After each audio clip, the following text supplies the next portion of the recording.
आदाब नमस्कार। देश की राजधानी दिल्ली से इस समय एक बड़ा राजनीतिक और सामाजिक घटनाक्रम सामने आया है। कॉकरोच जनता पार्टी यानी सीजेपी द्वारा 6 जून को जंतर मंतर प्रस्तावित प्रदर्शन को लेकर दिल्ली हाई कोर्ट में दायर एक जनहित याचिका पर आज महत्वपूर्ण सुनवाई हुई है। हालांकि अदालत ने इस मामले में तत्काल हस्तक्षेप करने से इनकार कर दिया है और याचिका को सुनवाई के लिए सूचीबद्ध करने से भी मना कर दिया है।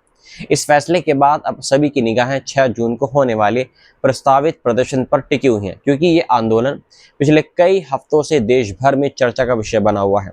दोस्तों, दिल्ली हाई कोर्ट की अवकाशकालीन पीठ, जिसमें न्यायमूर्ति सौरभ बनर्जी और न्यायमूर्ति अमित शर्मा शामिल थे, उनके समक्ष सेव इंडिया फाउंडेशन की ओर से एक याचिका का तत्काल उल्लेख किया गया था।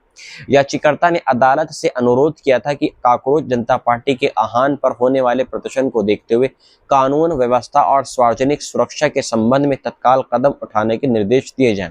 लेकिन अदालत ने इस मामले को सुनवाई के लिए सूचीबद्ध करने से इनकार कर दिया।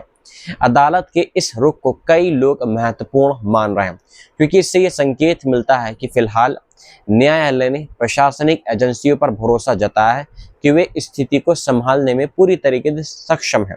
आपको बता दें कि कॉकरोच जनता पार्टी के संस्थापक अभिजीत दिपके ने कुछ दिन पहले सोशल मीडिया के माध्यम से घोषणा की थी कि वे 6 जून को दिल्ली पहुंचेंगे और जंतर मंतर पर एक शांतिपूर्ण प्रदर्शन का नेतृत्व करेंगे। ये प्रदर्शन केंद्रीय शिक्षा मंत्री धर्मेंद्र प्रधान के इस्तीफे की मांग को लेकर आयोजित किया जा रहा है। कॉकरोच जनता पार्टी और उसके समर्थकों का आरोप है कि विभिन्न परीक्षा संबंधी अनियमितताओं और कथित लापरवाही के कारण छात्रों का भविष्य प्रभावित हुआ है और इसके लिए जवाबदेही तय की जानी चाहिए। अभिजीत दिपके ने अपने समर्थकों से अपील की थी कि वह 6 जून की सुबह दिल्ली के इंदिरा गांधी अंतर्राष्ट्रीय हवाई अड्डे पर उनका स्वागत करने पहुंचे और वहां से शांतिपूर्ण तरीके से आगे बढ़े। इसी अपील को लेकर याचिकाकर्ता ने अदालत में चिंता व्यक्त की थी। याचिका में दावा यह किया गया था कि बड़ी संख्या में लोगों के एयरपोर्ट और दिल्ली के विभिन्न हिस्सों में जुटने से यातायात सुरक्षा और सार्वजनिक सेवाओं पर दबाव पड़ सकता है। याचिकाकर्ता ने अदालत से मांग की थी कि एयरपोर्ट, मेट्रो स्टेशनों और दिल्ली में प्रवेश करने वाले प्रमुख राजमार्गों पर अतिरिक्त सुरक्षा और भीड़ कंट्रोल व्यवस्था लागू की जाए। साथ ही अदालत से यह भी अनुरोध किया गया था कि प्रस्तावित प्रदर्शन को सीमित किया जाए, नियंत्रित किया जाए या किसी वैकल्पिक स्थान पर स्थानांतरित किया जाए, ताकि अस्पतालों, रेलवे स्टेशनों, उच्च न्यायालय, सर्वोच्च न्यायालय और अन्य महत्वपूर्ण संस्थानों के कामकाज पर कोई प्रभाव न पड़े। याचिका में यह भी कहा गया था कि प्रदर्शन के दौरान व्यापक वीडियो रिकॉर्डिंग की व्यवस्था की जाए और उन लोगों की पहचान सुनिश्चित की जाए जो कथित रूप से विदेशों से इस अभियान को प्रभावित करने या दिशा देने की कोशिश कर रहे हैं। याचिकाकर्ता ने आरोप लगाया कि कॉकरोच जनता पार्टी ने सोशल मीडिया के माध्यम से बड़ी संख्या में युवाओं को संगठित किया है और यह एक अनियंत्रित जनसमूह का रूप ले सकता है। हालांकि इन आरोपों पर कॉकरोच जनता पार्टी की ओर से पहले भी कई बार प्रतिक्रिया दी जा चुकी है।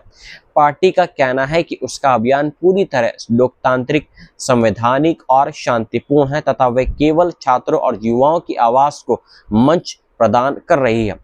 दोस्तों, पिछले कुछ महीनों में कॉकरोच जनता पार्टी ने सोशल मीडिया पर अभूतपूर्व लोकप्रियता हासिल की है।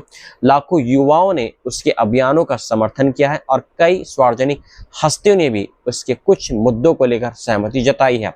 यही वजह है कि ये आंदोलन अब केवल सोशल मीडिया तक सीमित नहीं रहा है, बल्कि राष्ट्रीय स्तर पर राजनीति का एक चर्चित हिस्सा बन चुका है। दूसरी तरफ सरकार, समर्थक समूह और कुछ सामाजिक संगठनों का कहना है कि बड़े जनसमूहों के आयोजन के दौरान सुरक्षा और कानून व्यवस्था को प्राथमिकता दी जानी चाहिए। इसलिए प्रशासन के सामने सबसे बड़ी चुनौती यही होगी कि लोकतांत्रिक अधिकारों और सार्वजनिक सुरक्षा के बीच संतुलन बनाए रखा जाए। अब जबकि दिल्ली हाई कोर्ट ने तत्काल हस्तक्षेप से इनकार कर दिया है, जिम्मेदारी पूरी तरह प्रशासनिक एजेंसी और सुरक्षा बलों पर आ गई है। संभावना है कि दिल्ली पुलिस और अन्य संबंधित एजेंसियां पहले से ही सुरक्षा व्यवस्था की समीक्षा कर रही होंगी, ताकि किसी भी अप्रिय स्थिति से बचा जा सके। वहीं दूसरी ओर कॉकरोच जनता पार्टी के समर्थक इस फैसले को अपने आंदोलन के लिए सकारात्मक संकेत के रूप में देख रहे हैं और सोशल मीडिया पर लगातार लोगों से शांतिपूर्ण तरीके से भाग लेने की अपील कर रहे हैं। आने वाले 24 घंटे इस पूरे घटनाक्रम के लिए बेहद महत्वपूर्ण माने जा रहे हैं, क्योंकि 6 जून का प्रदर्शन अब राष्ट्रीय स्तर पर ध्यान आकर्षित कर चुका है। ये देखना दिलचस्प होगा कि प्रदर्शन में कितने लोग शामिल होते हैं, प्रशासन किस तरह की व्यवस्था करता है और क्या ये आंदोलन आगे चलकर देश की राजनीति तथा शिक्षा व्यवस्था से जुड़ी बहसों को नया अंजाम मोड़ देगा या नहीं।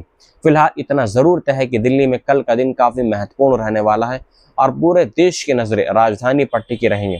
इस मामले से जुड़ी हर बड़ी अपडेट हम आपको लगातार पहुंचाते रहेंगे।